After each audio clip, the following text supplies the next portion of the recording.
Я приветствую вас, дорогие друзья, уважаемые гости и подписчики моего канала. Спартак Суббота, как всегда, по средам. Спартак, приветствую вас. Здравствуйте, Александр. Здравствуйте, аудитория. Спартак, начать наш разговор я хочу с материалов в западной прессе, которые напропалую нам говорят о том, что Трамп поменял свое отношение к Украине. Заметно ли это?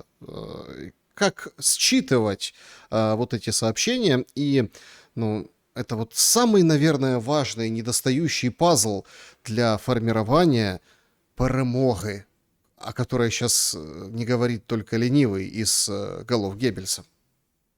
Знаете, Александр, когда мы говорим про отношения изменений, изменение отношений и позицию Трампа по отношению хоть к кому-либо, хоть к Российской Федерации, хоть к Украине, хоть вообще хоть к Европе, к чему угодно, нам необходимо обращать внимание не только на его действия и риторику, а на его мотивацию. И есть отличный такой труд, который написал великий психофизиолог и психолог Леонтьев, отечественный. Труд называется «Деятельность, сознание, личность». Так вот, структурная единица деятельности – это действие. Один акт. Что-то человек сделал, и таким образом мы на основании этого можем понять мотивацию человека, куда он движется. Сейчас утверждать, что Трамп что-то изменил, мы не можем на основании отсутствия большого количества действий, которые будут моноидейные. Что я имею в виду? Смотрите, Александр. Трамп делает множество заявлений, множество действий, множество выпадов, которые между собой согласуются только в его сознании. Мы его мысли не читаем. Для нас это выглядит как предание, он предал дух Анкориджа. Он оказывает давление на Российскую Федерацию. Параллельно он оказывает давление на Украину. Потом он говорит, что Украине нужно давать возможность развиваться. Потом спрашивают, а можно ли дать лицензию для Украины, производить патриоты и так далее. Ни в коем случае, нам нельзя этого давать. Так ты уже определись со своей позицией. А дело в том, что с позицией-то он определился. Понять его мотивацию сложно, потому что мы с ним напрямую не общаемся, а если мы будем смотреть на его модель поведения, то она очень похожа на модель поведения людей из психоневрологического диспансера. То есть они на самом деле, вот его поведение хаотичное. Но в итоге оно выстраивается в какую-то конструкцию. Для того, чтобы понять его мотивацию, к сожалению, к нашему, смотрите, к сожалению украинцев, к сожалению всех людей на этом земном шарике, мотивацию Трампа мы поймем только по окончанию его всей деятельности. То есть нам станет понятно, к чему он шел. Внимание! И тут еще не исключено, что он вообще к чему-то шел. Может, это просто безумный порыв, в котором он действует хаотично. Потому я бы сделал акцент на том, что он не столько поменял позицию, сколько поменял риторику. А риторика со стороны Трампа, Александр, серьезно будем ее обсуждать. Сегодня он говорит о том, что все, стираем эту великую цивилизацию с лица земли, про Иран. 3 часа проходит, говорит, мы приняли решение отложить удар по Ирану, будем договариваться. Еще с этого момента 12 часов у Ирана 3 часа, чтобы открыть Ормузский пролив. Проходит 3 часа. Трамп говорит, мы наконец-то добились каких-то результатов, у нас есть хорошая сделка. Проходит 2 суток, никакой сделки, мы не будем договариваться с Ираном, мы не договороспособны. Как можно сделать хороший анализ поведения человека, поведение которого и риторика иррациональна и хаотична? Трамп, например, в своих словах непоследователен. Причем, например, вот Зеленский, мы его можем как угодно оценивать, но он последователен. Он последователен в своем сумасшествии и принятии решений, которые приводят к усугублению ситуации в Украине. Путин последователен, недоговороспособен, не гибкий или еще что-то, но он последователь. То есть мы можем отследить хоть какую-то статистику. У нас есть представление о том, как оно может быть. В случае с Трампом, Александр, мы этого сделать не можем. И нам следует обращать внимание не на его действия, а на действия его ближайших соратников. Например, на действия Венса. Если мы посмотрим на действия Венса, то можем понять, что идея о заключении общего мира, договоренности, оказывание давления на Российскую Федерацию через, я бы назвал их скорее прокси, потому что они взаимодействуют с Российской Федерацией, частично от нее зависят, где-то Российская Федерация зависит от них. Например, та же Венесуэла, та же история с Кубой, они сейчас начинают рассказывать опять про Кубу, то только же забыли, вот опять уже начали. Иран. который, кстати, повлияло это, конечно, еще и на Китай немало. И это все нужно учитывать в рамках мотивации Трампа. Потому, отвечая на ваш вопрос, вот так вот я очень издалека зашел, можно ли понять, изменилось ли у него отношение? Невозможно, потому что никто не знает отношения, полноценного отношения Трампа к Украине, к Российской Федерации или к любой другой стране. Единственное, что мы точно знаем, это то, что он заинтересован в благополучии собственной семьи и в меньшей мере в Соединенных Штатах Америки. Понимаете, в чем дело? Здесь же сейчас, кажется, мы приходим к абсолютному, ну, какому-то влиянию на массы. Причем, если бы там это было как бы влияние на россиян, на граждан Российской Федерации, это было бы, ну, одно. А у нас есть какой-то вообще работа и с украинцами, и с россиянами, и с европейцами, и с американцами, в общем, со всеми одновременно. Вот этот образ победы. Вот приходят данные сегодняшние о том, что есть продвижение в Сумской области у россиян. Deep State уже поправил карту Константиновки, которая несколько дней выглядит, ну вот как в России, на российских картах она вот так выглядит. Сейчас немножко поправили карту на украинских картах. Имеется в виду, что там, ну, понятно, серая зона, не контроль, а серая зона. Лиман, вот эти все там флаги. То есть, понимаете, поле боя, и мы действительно видим, что можно сказать, вот Путин вчера там проводил совещание, сказал, нужно решить вопрос ПВО. Вот эта вся история с ударами, это исключительно потому, что нет успехов на поле боя, поэтому вот как бы наносятся удары по гражданской инфраструктуре на там, условно новых территориях, как называет Путин, приобретение в ходе войны, Крыму, да, который с 2014 года вернули в родную гавань. И, собственно, вот такая взаимосвязь и такая логика. Украинцы говорят, почуял слабость. Все, мы меняем условия окончания войны. Не по линии боевого соприкосновения, а мы вот уже, это так большая уступка, мы сейчас какие-то претензии, наверное, выдвинем, это Мельник говорил в ООН. А какие претензии? Если линия как двигалась, да, черепашьими темпами, кто-то говорит недостаточными, критикуя там все на свете, кто-то, это дает повод для там украинской пропаганды раздувать, смотрите, они там не могут взять малую такмачку, ну и так далее, да, то есть такие мемы, но линия-то двигается, а мы против по линии боевого соприкосновения. Ну, такой сарказм небольшой. Так получается, мы, как Путин сказал, мы, СВО будет идти и дойдем куда хотим, ну, то есть куда поставили задачи, туда будем мы идти, и туда дойдем. Но получается, Украина не против. Вообще, как бы, выглядит все как какой-то фарс вокруг тяжелейшей войны, ужасающих последствий. Причем и от ударов вот этих middle-страйков для там, крымчан, жителей России, исконных территорий, имеется в виду Брянск, Белгород и так далее. И, понятное дело, для украинцев. Александр, я не знаю, как Мельник Вон говорит, его только недавно в Украину перевезли. Значит, я хочу сказать по поводу ситуации, простите, не мог не уточнить эту деталь. Значит, я хочу сказать вот какую, высказать свою позицию по этому поводу, сделать с поправкой, зрители, да, не кидайтесь в меня помидорами, сделаю поправку, то, что я не военный эксперт, но я скажу то, что мне говорит мой товарищ, который находится, он работает в ССО и находится на боевых позициях. Он говорит о том, что смотри, Спартак, нам, как военным, вот эти нету ощущения преимущества от ударов вглубь России. Почему? Потому что мы находимся на поле боя, у нас постоянные штурмы, то есть и мы постепенно, по чуть-чуть, правда, не очень интенсивно, но по чуть-чуть мы теряем территории, и мы теряем людей. То есть типа у россиян просто состава больше будет и больше возможностей, особенно если они примут решение мобилизации. И вот говорят, если Российская Федерация проведет мобилизацию, они потеряют Путин потеряет доверие и так далее. Ну, хорошо, даже если так произойдет, важен же результат, а результат может быть для нас неприемлемым. Но для украинцев может быть очень неприемлемым. Это большие потери и так без того уже наполовину мертвой нации, потому что половина уехала. Сейчас уже дали условия возможности легализации в других странах. на повестке дня стоит, и возвращаться никто не будет. Недавно вот я смотрел, буквально вчера, я сделаю такую, знаете, как отсылку, я надеюсь, вы меня сегодня не будете ругаться, потому что я так расплывчато говорю, но я потом все структурирую. Значит, вот я смотрел Алексея, он сказал очень важную вещь, ему сказали: вам не кажется то, что в Польше нарастает недовольство к украинцам, и потом они просто создают условия, чтобы они уехали в Украину. И он сказал важную вещь, он сказал: они уедут куда угодно, но только не в Украину. Из Польши.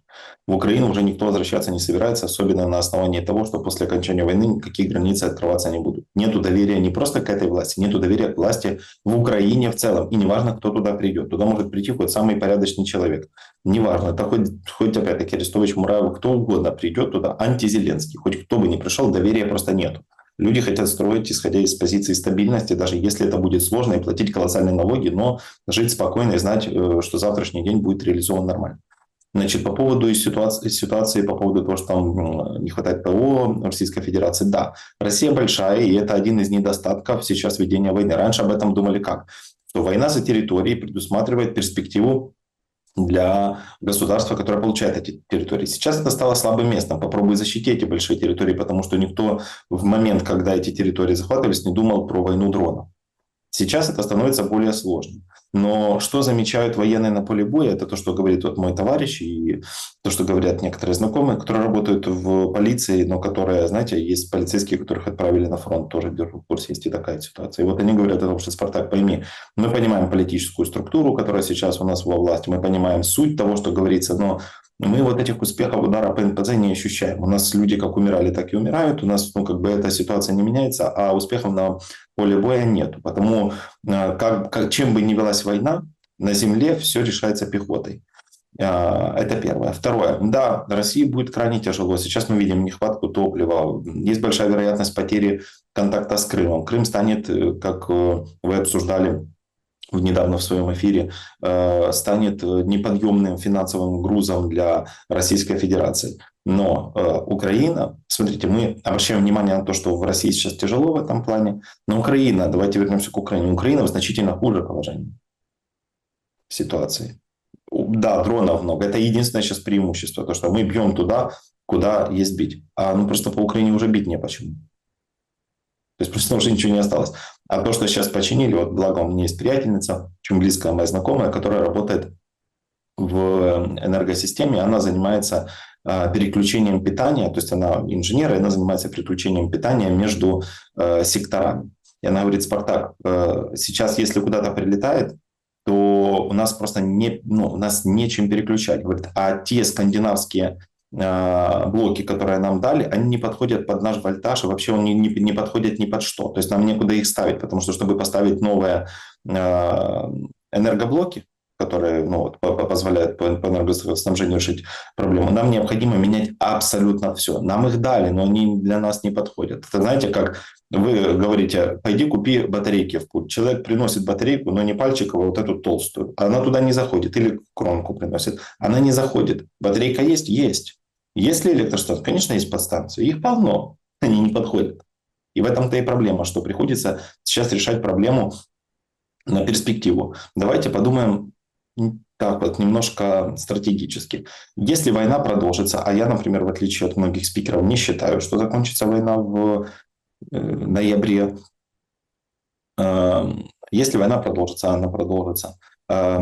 Перестанет ли существовать такое государство, как Российская Федерация, как Россия, к тому времени? Не перестанет. Даже если выключить все 100% НПЗ. Представим ситуацию, у них вообще нету ни топлива, ничего. Закрутят гайки людям, начнут мобилизацию, но она не перестанет существовать. Она продолжит существовать. Как просуществовать Украине вот эту зиму? То есть нам нужно делать акцент на, опять-таки, я не гражданин РФ, да, то есть мне нужно думать про Украину. Я вот думаю, что я не совсем понимаю, как пережить нам те последствия, с которыми нам придется столкнуться, даже если все НПЗ выключатся. То, что сейчас глубокие удары делают боль Российской Федерации, вопросов нет. Это типа 100%. Сейчас такой успех на военном плане, такой успех, какой есть сейчас у Украины, в России, может, даже за последние годы и не виделся. То есть то, что Украина претерпевает, то понятно. Терпят в основном люди, а тут терпит экономика государства. То есть экономика государства Украины не терпит, потому что там как бы и так нечему уже, знаете, что мертво умереть не может. в куче долгов, ничего нету. Ну, то есть, типа, что не разрушено, оно как бы уже и не украинское. А вот российское разрушать можно. И получается так, что терпит серьезные удары по экономике. Но даже если это просто все полностью закончится, опять-таки мы остаем, а мы выходим ноль в ноль. Получается так, что у России ничего нет, у Украины ничего нет, но у России больше, и там есть люди. И наращивание ударов дронов, потому что каждый день летит по 250, по 300 дронов в сторону РФ. Во-первых, не знаю, как долго это будет происходить. Но там, мы не знаем, получится ли поддерживать такой темп. Потому что давайте просто посчитаем, это даже если весь блок НАТО будет производить только дроны для нас, перестанет производить вообще что-либо, но будет производить дроны Еще для нас. такой есть момент, Спартак, он очень важный, о нем его не анализируют, от него отмахиваются, отметают, но давайте будем откровенны.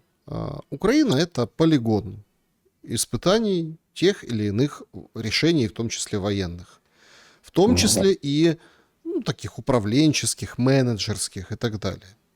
Значит, то, что мы видим сейчас, и то, что мы наблюдаем сейчас, это дефицит ПВО в Украине, который отметает вообще принцип баланса. Ну, то есть мы запускаем много, да, но мы готовы отразить много. Этого нет. Это исключительно эксперимент. Насколько он рассчитан, сказать сложно. Мы просто смотрим за ситуацией, мы вот так живем одним днем, день в день. Ну, это может быть эксперимент и месяц, и два, и три, и сезон, там, да, и, не знаю, там, полгода, год, понимаете. Это вот так это работает. То, что сейчас мы видим с вот этими дронами, которых в очень большом количестве много, которые там искусственным интеллектом управляются, если мы просто посмотрим с ракурса, условного там европейца, который платит за это, который разрабатывает это, который подключает это к системе там Hornet Vision, много таких моментов. То есть попадалась история мне, где-то в соцсетях, что взяли россияне в плен украинского военного. Взяли в плен, давай же допрашивать, что там на той стороне. А он говорит, а там участок 20 километров или 30 километров держит 16 человек. 16. Все управляется за счет дронов, да, есть определенная такая схема, система, да, то есть централизованного там через интернет, понятно, там, да, как бы вот этот сервер какой-то, который управляет этим боем, который управляет... Вот такой эксперимент. Нет, понятно, что как бы нанесли удары, в плен взяли там того, кто на переднем крае, есть там, понятно, продвижение, не продвижение, но это исключительно модель. Вот есть искусственный интеллект, называют языковой моделью, да, вот это вот тоже такая военная языковая модель, которая тестируется, опробуется, совершенствуется где-то. Насколько бюджет у этого фактора, мы не понимаем и не знаем. Насколько, какие выводы будут сделаны, что несет в собой вот этот эксперимент на этой войне, мы тоже не понимаем. Да, для России это вызов. Путин вчера говорит, давайте минимизируйте, в общем, насытьте ПВО и так далее. В принципе, все логично. Против этого можно отвечать только ПВО или взаимным каким-то уничтожением. Но мы действительно видим, как вот элементарные там экспериментальные штуки возводят чуть ли там не в какую-то, я не знаю, давайте хорнетами теперь детей называть, как когда-то байрактарами, помните? То есть все, победа. Но все имеет начальную точку и конечную точку. Конечная точка как переговоры, вот что сейчас непонятно. Исходя из заявления российской стороны вчера, мы понимаем, что переговоров никаких быть не может. Из-за чего? Из-за вот этих ударов. Но эти удары, конечно, не ощутит ваш знакомый на передовой. Эти удары нужны, чтобы совершенствоваться и, скажем так, окупать инвестиции, которые вложил Запад. Да, однозначно. И вы хоть и говорите, что как бы не учитывается то, что Украина это полигон. Учитывается, просто это стало настолько обыденным, Александр, что мы потеряли этому, мы перестали этому придавать какую-то негативную коннотацию. Заметили, мы сейчас начали, более того, власти выставляют это как предмет гордости. Мы можем для вас попроверять какие-то ваши типы оружия. Можем для вас быть полигоном. Давайте проверим ваши новые технологии у нас. Мы начинаем как бы этим гордиться. Ну, я понимаю, опять-таки, Александр, я понимаю, для чего это делается. Это не то чтобы совсем абсурдная история. Идея мне это понятна. Проблема заключается в том, что эта идея бесплотна. Она не может дать хороших результатов в долгосрочной перспективе. Потому что впоследствии в истории будет отражаться то, что Украина была вела прокси-войну, по сути. Она была прослойкой между, это, знаете, центр испытаний. Можно ли гордиться тем, что мы там, боремся за собственную свободу в рамках реализации проверки какого-то вооружения Запада? Ну, такое сомнительно. Мне на что хотелось бы еще тоже вот обратить внимание из того, что вы сказали, что да, сейчас там будут меняться какие-то технологии в РФ, что-то будут делать, как-то нужно адаптироваться, потому что если ничего не сделают, смотрите, если РФ ничего не сделает, Украина выиграет. Ну, типа, что значит выиграет Украина? Это значит, что Россия не победит. Украина ли выиграет? Ну, давайте так, скажут так. Нет, Скажут, что скажут выиграет. все, что угодно. Смотрите, то есть Украина ли выиграет? Тут же тоже такой момент, понимаете, там, а чтобы не проиграть, тут в плане переговоров я возвращаю вас к вопросу, то есть, ну там, ну чтобы не проиграть Западу, давайте останавливаться. В принципе, у России есть все варианты решения этого вопроса. И похабный мир, и война до капитуляции, и ядерный удар, и еще... То есть у них есть вот эти карты, о которых говорил Трамп. А какие карты есть у Украины? Экспериментальные, подброшенные, две крапленые? И для некоторых людей смыслом жизни является портить жизнь другим людям. Вот относитесь сейчас к позиции, военной позиции Украины, как не улучшить ситуацию на территории Украины, а ухудшить ситуацию на территории Российской Федерации. Это одна из причин, почему мне не интересно это, потому что я не интересуюсь тем, чтобы ухудшить ситуацию в РФ. Я интересуюсь тем, как улучшить ситуацию в Украине, понимаете? Например, санкции против вас ввела не РФ. Вам не интересно, как это будет происходить, будет ли... То есть ситуация на территории России не отменяет санкции против Александра Шелеста. Понимаете, о чем я говорю? Нам это не должно быть важно. Люди делают большой акцент на том, вот, смотрите, как России сейчас тяжело. Да, вопросов нет. Супер, класс, бьете глубоко, больно, молодцы, продолжайте. Но возникает вопрос, как это меняет ситуацию для обычных людей? И вот как раз вот это люди игнорируют, об этом люди забывают. Что вот это на самом деле очень важно, что Украина-то ведется руками обычных, смертных, пересечных громадян, которые вообще понятия не имеют, многие из них не знают, что такое слово прокси, о чем мы говорим. Какие, ну, там, они даже не понимают, что происходит. Налоги платят не люди, которые принимают эти решения. То есть мы игнорируем важную деталь. Важная деталь – это что люди, которые сталкиваются с этой войной, не получают удовлетворения, то есть нету никакого бонуса, кроме ментального. Кстати, вот ментальная история, тем более на основании нашего менталитета, что нам самое главное, чтобы соседу было плохо. Вот на основании ментального благополучия мы реализовываем это, конечно. Ох, там как у них тяжело, у них все горит. Супер, еще раз говорю, я это все понимаю. Возникает вопрос, как это улучшает благополучие Украины? Для меня вот это важно. Никак. То есть я не вижу перспективы. Только как в одном из интервью там Мосейчук, он говорит, что основной задачей национального сектора, ну то есть националистического сектора, назовем просто правильно, да, националистического сектора в Украине, основной задачей является улучшение благополучия украинцев. Как эта война улучшает благополучие украинцев? Как вообще там, глубокий удар или еще что-то улучшает благополучие? И есть ответ. Смотрите, Александр, ответ следующий. Ухудшение ситуации на территории Российской Федерации делает ее более договороспособной и снижает вероятность ее продолжения длительной долгосрочной войны. Но если благополучие на территории страны определяет продолжительность войны, тогда я чего-то там совсем не понимаю. У нас, например, на территории Украины сильно неблагополучно. Война продолжается, более того, была дана команда продолжать еще пару лет. Значит, либо, как это говорится, либо я дурак, либо лыжи нет. Получается, что есть большая несогласованность. между посылками, такими как нам нужно продолжать войну, чтобы усугублять ситуацию на территории РФ, чтобы впоследствии с ними договориться, и выводов. Нам главное закончить войну не униженными. Но еще раз, мы уже все потеряли. Ну, смотрите, мы можем начать еще одну войну.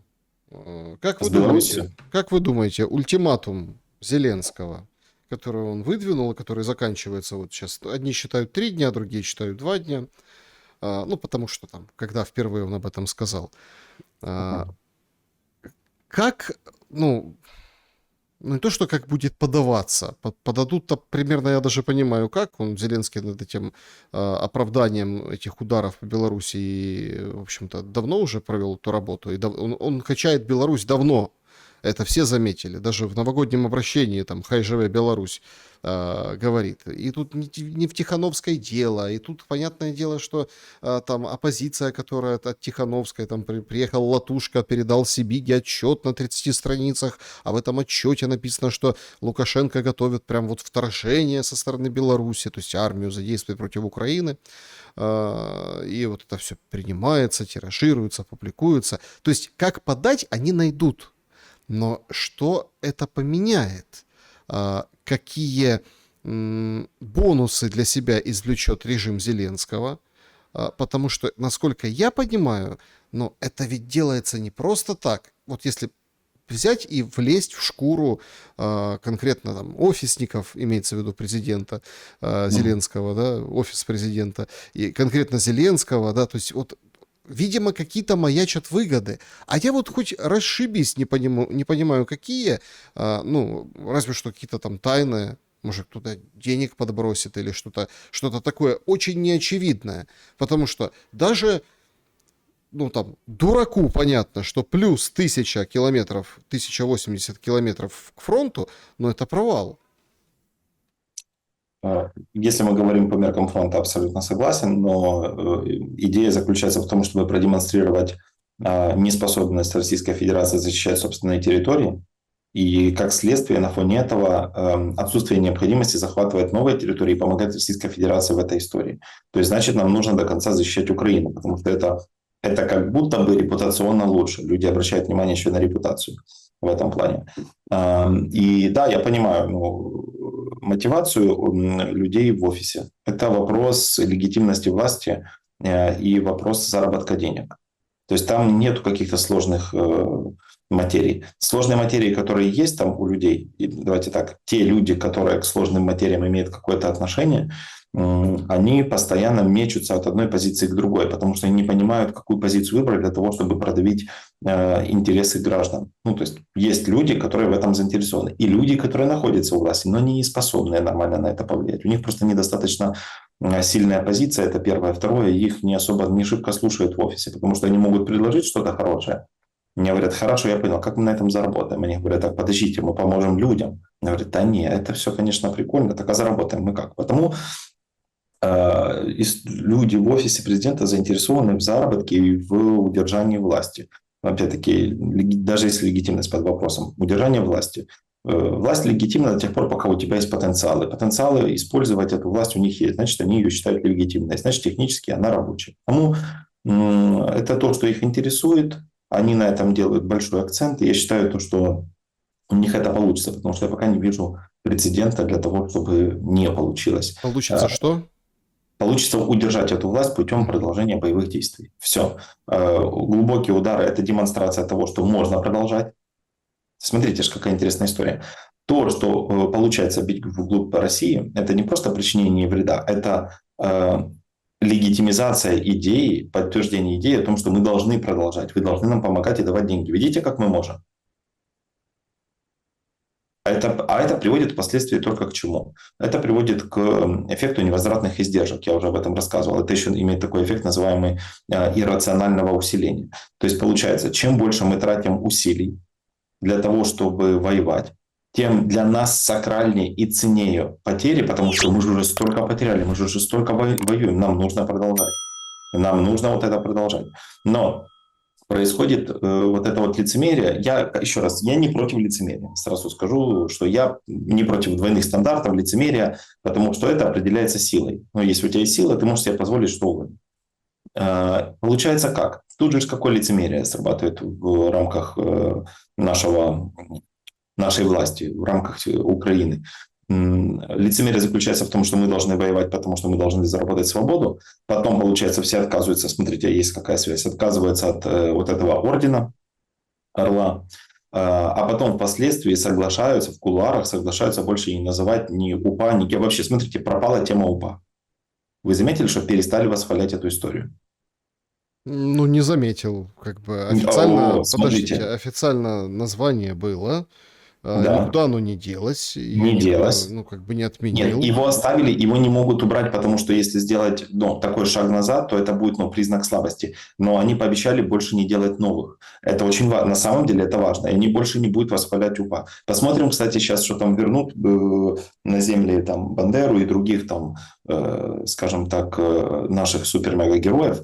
Посмотрим, как это будет происходить. Я вас уверяю, что этого не случится, потому что крепко получили по носу, поняли, что допустили ошибку, что доигрались, но хотят спустить на тормозах, не хотят публично извиняться. Для этого и делается очень активное заявление по поводу Беларуси, чтобы сместить фокус внимания. Смотрите, фокус внимания проблемы с одним государством на проблему с другим государством. И теперь на повестке не то, что поляки лишили ордена самой серьезной статусной позиции, по сути, по ордену Зеленского. Ну, реально вытерли ноги об человека, потому что дать это ладно, тут даже некоторым, я же говорю, Муссолини не отняли посмертно, а тут человеку как бы говорят то, что смотри, как можем, ну, типа, если ты будешь себя так вести, не создают неприятности для других украинцев на территории Польши. Надо сместить фокус внимания. Каким образом? Надо создать иллюзию конфликта с другим государством. Я не думаю, что, кстати, реализуется. Давайте так, проверим мой прогноз. Я не знаю, правдив он или нет. Я не думаю, что реализуется реальный конфликт с Беларусью, потому что, во-первых, мне кажется, США не даст этому случиться.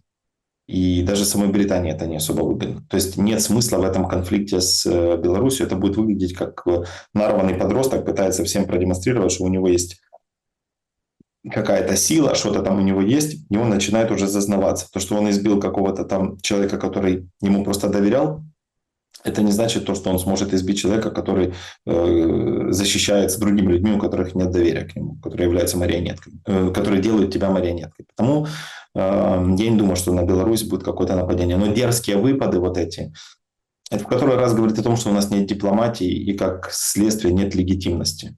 Потому что это просто выглядит жалко, честно. Вот как по мне, это выглядит жалко, и мне Ну, досадно, что смотрите, такие... вам выглядит жалко, а тут, смотрите, все предыдущие президенты положили этот орден, все же, единение какое-то. И наверняка будет по поводу Беларуси подобное единение. Ровно как по поводу Курского вторжения. Помните, в Суджу тоже же было единение. Сказали, что война идет, мы переносим войну на территорию противника. И все же вот это то, что происходит, это же типа, чтобы россияне тоже почувствовали. А вот сейчас белорусы должны почувствовать. А, Как вы Ну, давайте думаете, расширим фронт. Давайте расширим фронт. У нас же есть чем воевать, правильно? а, Люди же неиссякаемый источник. я хочу, чтобы вы оценили поведение Лукашенко в этой ситуации. Вот прям, смотрите, о нем там говорят, он лавирует, он там, кто-то говорит, он мудрый, кто-то говорит, он слабый, кто-то говорит, он плохой, говорит, хороший. Понятно, что отношение там сформировано в том числе информационно и пропагандистски.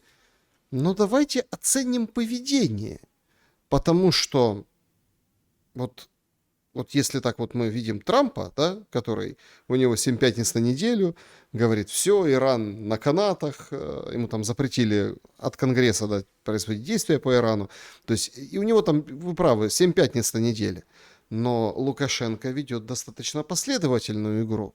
Да, он Он очень очень последовательный. последователен. И он, вот, можно там любить, не любить, считать врагом Лукашенко, его там режим Лукашенко, но он защищает своих, как там принято говорить, посполитых, да, своих людей, которые у него на территории. Он защищает производителей еды, я подчеркиваю, не только удобрений и хозяев там НПЗ, там вот это, да, то, что у него есть еды, человека-хлебороба, условно, да, который там в поле, фермера, который там телят пасет, понимаете, вот, и ты немножко видишь, что политика по-другому строится, исходя из его основных функций. Ну, как там говорили, да, там посмеиваясь, что типа председатель колхоза, да, Беларусь большой колхоз, а он председатель колхоза. А, Кто-то говорит, несовременно, заскорузло, реинкарнация СССР. Но так есть с чем сравнить. И если посмотреть, допустим, на Путина не надо смотреть. Беларусь — это другая страна, это не империя, это не федерация, там, как там, 1/6 или одна какая-то там часть суши, ядерная держава, вот это вот все с позициями там империи, геополитического игрока, мощь там и так далее. Не-не-не, вот надо сравнивать Зеленского и Лукашенко, а этого никто не делает. Это просто несравнимое понятие. Все потому никто и не делает. Посмотрите, я не хочу превознести там Лукашенко или принизить Зеленского, я просто хочу посмотреть на какие-то объективные данные. Задача политика — уметь вести политическую деятельность. Разумно? Президент является политиком. Политик должен, президент в частности, должен быть заинтересован в пользе для собственного государства. Государство состоит из людей. Следовательно, он должен интересоваться потребностями людей. Зеленский потребностями людей не интересуется. Он интересуется потребностями собственных людей, которые, имеется в виду, в офисе работают, то есть приближенных, идеями, причем идеями близкими очень ограниченному количеству людей, которые жили очень давно на очень небольшой территории много лет назад, которые, по сути, являются не героями, которые, там довольно живодерские дела делали. Потому разница в подходе, она колоссальная, это нужно понимать. И я хочу обратить внимание, если кто-то сейчас смеется над тем, что делает Лукашенко, вспомним, что делал Зеленский первые 1,5 года своего правления. Ездил по всем городам, понимаете, то есть именно тогда он заработал свои 70% и усилил их. Тогда. Потом они начали падать, когда он перестал это делать, когда он начал делать что-то свое.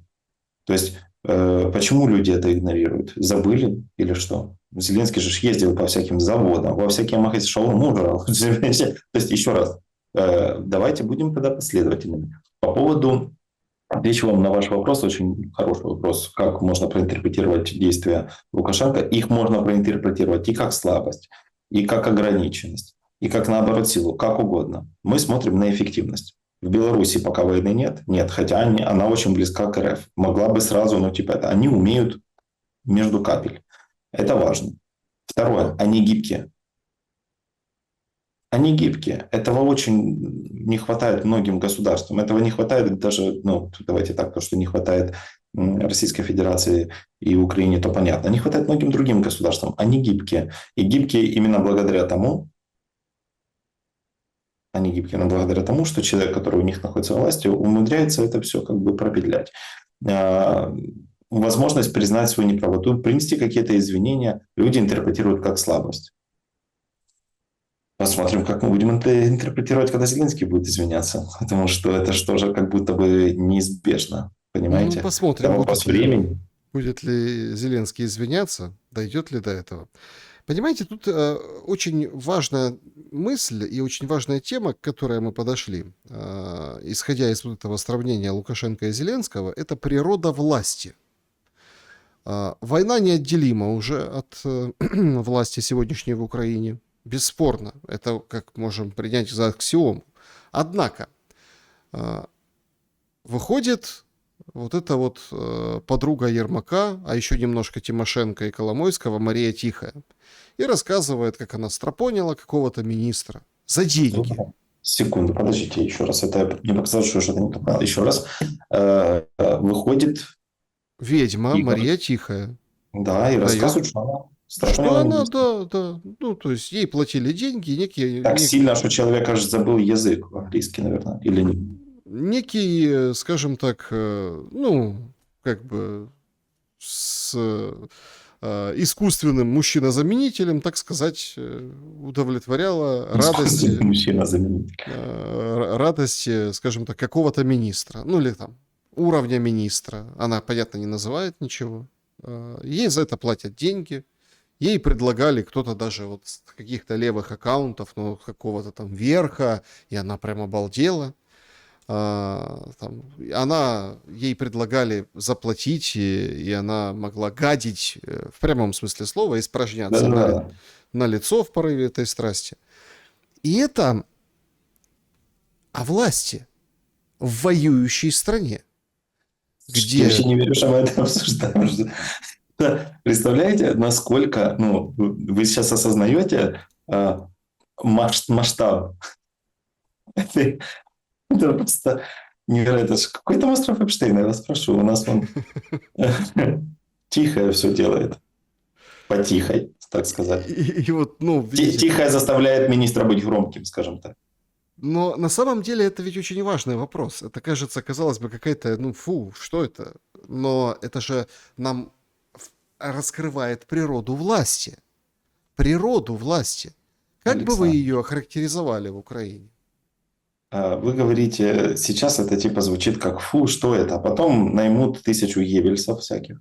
И они будут «вау, что это было?». Вот так вот, понимаете, это же все можно поменять.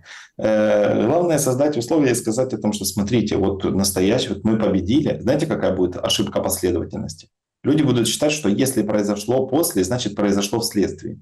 Смотрите, какие отстрапоненные министры были у власти, когда Украина победила. Такие люди нам и нужны. А победу продадут в любом случае. Какая бы ни была ситуация, Украина перемогла. Потому, получается, нужно нам что? Оставить всех отстрапоненных и обгаженных. А мне кажется, это интересная вот даже метафора. Видите, они обгадились на поле боя, надо обгадиться так. Их отымели, когда они поехали к Трампу. Мне кажется, очень последовательная власть получается, а что это мы на нее наговариваем. Они прям, вот как Зеленский вернулся после встречи с Трампом, говорит, все должны пережить то же самое. И тихая такая, да ёб твою мать, только что отдыхала. И давай подключаться к ней. Это очень, боже, я обожаю это. Вы мне открываете новые горизонты. Надо почитать об этом. Я просто об этом не слышал. Одна из работ, которую я писал, когда учился в Нинском университете, в Кот-д'Азюр, у меня была специальность психоаналитическая концепция перверсивных желаний. Перверсия – это сексуальное влечение патологической формы. Так вот, капрофилия, о чем вы говорите, и желание, чтобы стропонили мужчин, это называется сексуальной девиацией, то есть извращение. И глядя на то, какая ситуация на территории Украины, становится более понятно, какие люди управляют. Ну, типа, извращенцы. Я ни в коем случае не осуждаю людей, которые это любят, этим заниматься в свободное время. Но если он в это время должен Какое находиться... свободное время, война нынче, Спартак. Ну, Александр, ну должны же быть какие-то маленькие радости у человека. Надо у Тихой спросить, там была какая маленькая или очень немаленькая радость, ребристая или пупырчатая. Тут надо уточнять. И понимаете, я считаю то, что в свободное время они могут заниматься чем угодно, но я сомневаюсь, что это было реально в свободное время. Скорее всего, это время они должны были присутствовать на каком-то мероприятии. То есть, получается, за деньги налогоплательщиков. Слушайте, это мы, получается, спонсируем эту радость. Представляете, как хорошо. Платишь налоги, покупаешь украинские товары, платишь налоги, а потом тихо стропонит всю верхушку власти. Это, ну, это ж тому еще послідовні. Понимаете, как это все устраивается у нас. А теперь вернемся к серьезной теме. Отражение сексуальных предпочтений, ну, может не влиять на качество специалиста. Я допускаю, что специалист может быть реально. Я допускаю, что есть хирурги, которые любят, чтобы на них и мочились, и гадили, и их стропонили, и они от этого не становятся плохими хирургами. Но тогда необходимо менять свою политику коммуникации. Тогда ты должен хотя бы придерживаться того, чтобы не осуждать это. Потому что у нас позиция какая? Мы стремимся к христианским ценностям.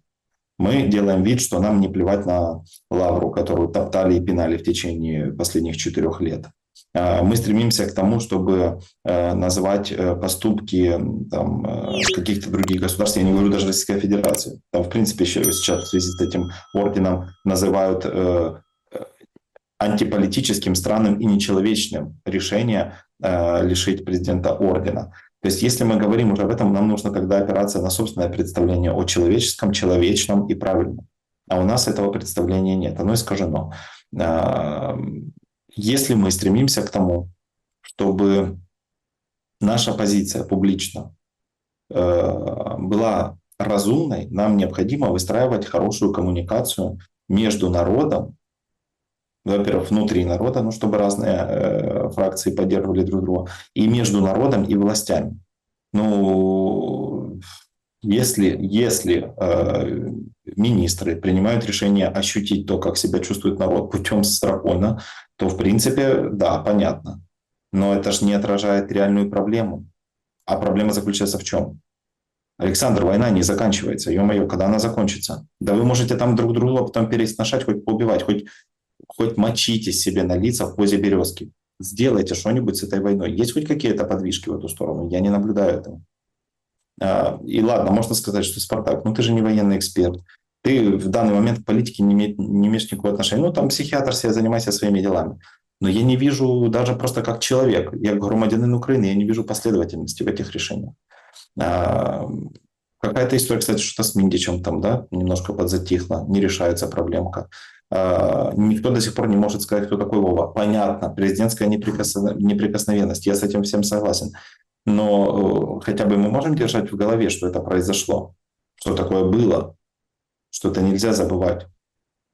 Нет, давайте смещать фокус внимания на Беларусь, давайте смещать фокус внимания на воинов УПА, которые, кстати, не имеют никакого отношения к реально национальной идее, потому что большинство людей просто не знает, что это. Ни один искусственный интеллект не говорит о том, что УПА – это герои.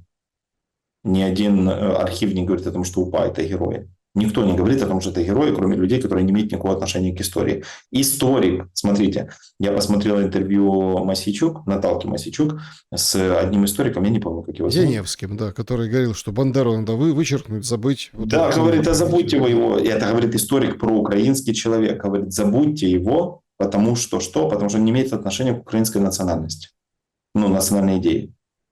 Он там где-то маленький кусочек, причем не всей Галичины, а какой-то кусочек там ущербной части говорили, бог знает что, вычеркнуть это, потому что, ну, типа, то, что они делали, эти погромы, убийства евреев, это же абсурд, в том числе украинцев, собирали с них деньги, это кошмар, вычеркните это. И Это что же говорит нормальная еще? практика. Ну, А теперь смотрите, что говорит еще Невский, вот это вот тоже важно. Этот человек, еще раз я напомню, он проукраинский. Это же вообще, ну, типа, украиномовный, проукраинский, все дела. У Наталки Мосейчук, авторитетный украинский источник, что он говорит? Нам не хрен сунуться в то НАТО и в тот Евросоюз. Если вы не смотрели, рекомендую пересмотреть. Он говорит, нам не надо идти в Евросоюз и в НАТО. Она говорит, а что нам нужно делать?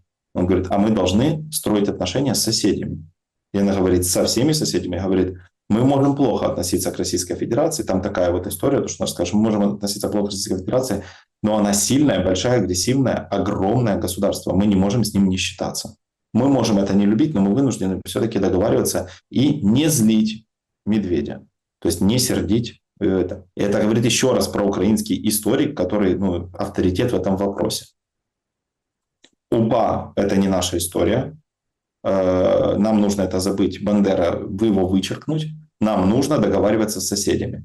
Это там Эстония, Литва, Латвия, Венгрия, Словакия, Румыния. То есть нам Польша, Белоруссия и Россия. Человек говорит об этом, хотя он еще раз историк и проукраинский. Значит, он что-то понимает в вопросах перспективы. Ну, Говорит, перспектива у нас такая, понимаете, и кредо «Гори сарай, гори и хата». Хотя, это вот мы знаем, да. хотя последнее время, вот сегодня сообщили, омбудсмен Лубенец побывал в Николаевском ТЦК. Значит, из ТЦК спасли 6 мобилизованных, 8 дней без связи, сломанные ребра у мужчин. Одному мужчине во время задержания сломали ребра, удерживали без связи 18 дней. Проверка подтвердила, что такие нарушения носят системный характер. Из ТЦК удалось вытащить 6, 1 с поломанными ребрами, у него право на отсрочку, 2 с тяжелыми заболеваниями, мужчина с вирусным гепатитом, так-то на секундочку, у одного проблема с коленом, и отец ребенка с инвалидностью. Причем во время задержания одного из мужиков, вот этих, полицейский, видимо, ударил ребенка, сына бусифицированного, ногой. Мальчика оставили вечером на улице одного из-за стресса и сахарного диабета.